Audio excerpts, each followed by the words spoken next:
Hey guys, in honor of Cinco de Mayo, I wanted to show you a special cocktail. There's not just margaritas in my arsenal for Cinco de Mayo, but also a Paloma.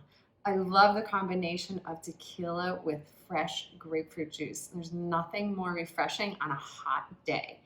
And it's so simple. All you have to do is mix together tequila, grapefruit juice, and sparkling water, or you could get yourself a grapefruit soda. There's some great Mexican grapefruit sodas or just the traditional Fresca, but right now I'm making my own. I had some beautiful grapefruits and I wanted to squeeze the juice myself. So of course I'm making cocktails for two. I don't like drinking alone.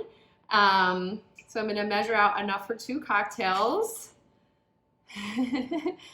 That's about 4 ounces.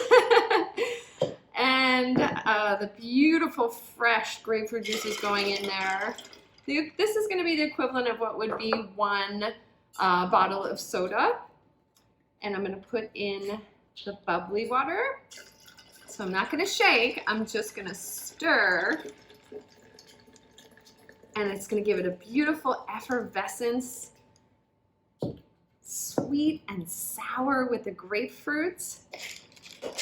And we're gonna garnish it with some lime. Lime, grapefruit, and tequila is such a classic combination.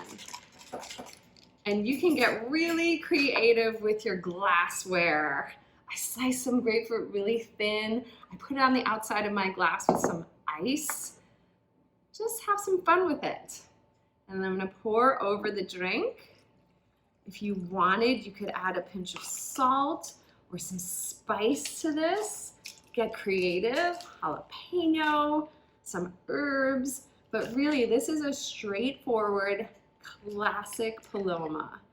Look at that, it's pink, it's beautiful, sweet, sour, a little bit of spice from that tequila, some straws, little lime garnish because why not? Little twist. I'm putting mine right in there. And that's a Paloma. Happy Cinco de Mayo. Cheers.